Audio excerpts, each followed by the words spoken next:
historic day and the impeachment showdown about to begin. President Trump is about to become the third president in American history to stand trial on articles of impeachment. And it all begins today. Here's exactly what's going to happen. At 12 Eastern, the House prosecution team will present the charges against President Trump in the Senate. They'll actually read them out loud.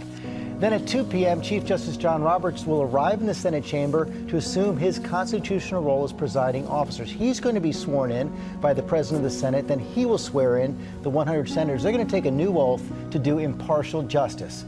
Then the Senate will formally notify the White House of the trial and call upon the president to answer the articles of impeachment and to send his counsel to make the case. Our team is covering every angle of the story from the White House to Capitol Hill, where senior congressional correspondent Mary Bruce starts us off. Good morning, Mary. Good morning, George. Today we will see the beginning of the next historic chapter of this impeachment. The full Senate will be sworn in as Donald Trump becomes just the third American president to face a trial in the Senate.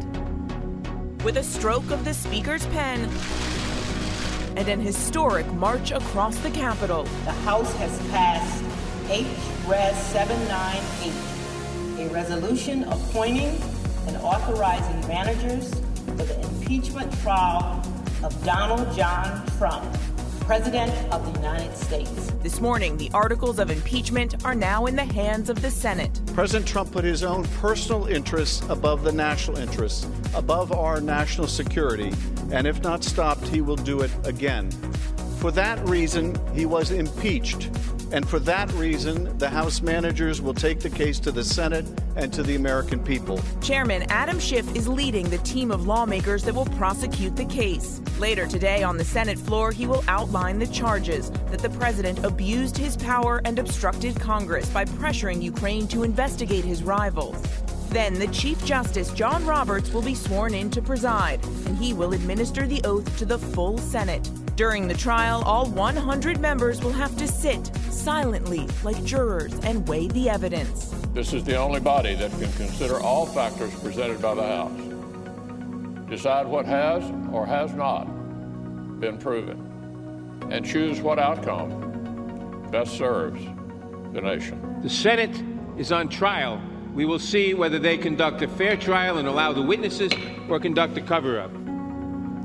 Now, the president's team thinks it is unlikely that this trial lasts more than 2 weeks, but it's not really up to the White House. And even a handful of key Republicans say they are interested in hearing from additional witnesses. And if they can force the Republican leader's hand by getting enough support to call for new testimony and additional evidence, well, then we could see a much longer trial here, George. Yeah, that is the biggest unknown right now. Okay, Mary Bruce, thanks very much. Hi, everyone. George Stephanopoulos here. Thanks for checking out the ABC News YouTube channel. If you'd like to get more videos, show highlights, and watch live event coverage, click on the right over here to subscribe to our channel, and don't forget to...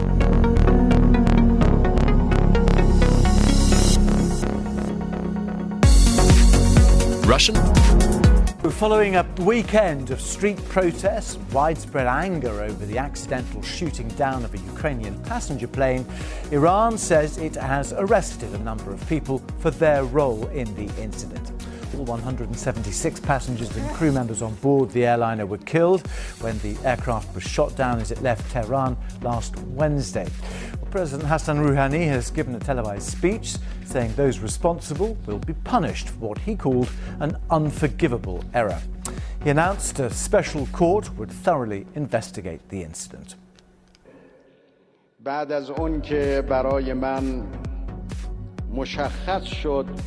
Immediately after it was made clear to me that the crash was because of a very painful and unforgivable mistake, I immediately instructed the officials to make this information public and tell the people.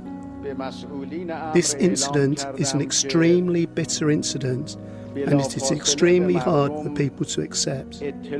Even if the aircraft had crashed because of technical problems, it still would have been very hard to take. But after it was confirmed that it was human error that led to this tragedy, it compounded public sorrow many times over. Hassan Rouhani. Well, the British Prime Minister Boris Johnson has been talking to the BBC's Dan Walker about that incident. This is a little of what he had to say.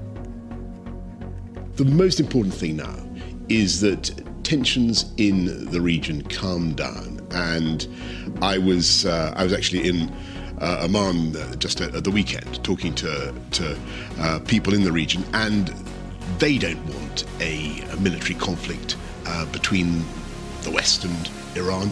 I don't want a military conflict between us, between the United States and Iran. Let's dial this thing down. Let's get more on what's been happening, because protesters in Iran have been holding demonstrations against the government since Saturday, some met by a violent police crackdown.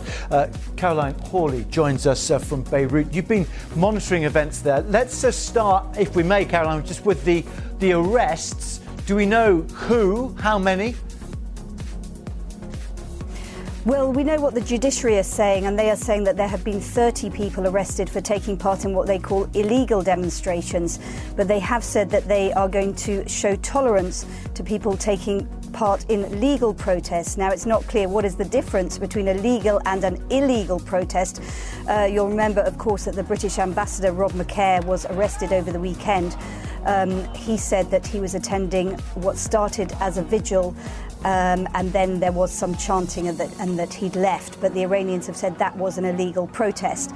So we don't know the names of those who have been arrested. We know that the son of a prominent opposition activist has been reported to have been arrested, and also a very prominent film director, and she had called for a nationwide rally to honour the victims of the plane crash. The other thing to say, Tim, is that the judiciary said there had been some arrests over the plane crash, but they have not said who has been arrested, what level of official, and they have given no further detail on that. OK, in fact, that's what I was originally referring to. But when it comes to the demonstrations, are they still continuing in the numbers that we've seen in the past 2 or 3 days? It's hard to be honest, because independent reporting is not possible to judge the scale of the protests. What's very, very interesting is that Iranian state media has started, or news agencies affiliated with the state have started to report on the protests, but we know that they took place on Saturday, on Sunday, on Monday yesterday as well. We know that riot police were out, that batons were used, and there are some indications from videos posted on social media that live fire was used, but it's hard to get a sense of the exact scale of this. What we do know is that there is absolute fury over what happened to the plane crash and everything that led up to it, basically, and that anger has not gone away and is not going away. OK, Caroline, with the latest in Beirut. Thank you very much, Caroline.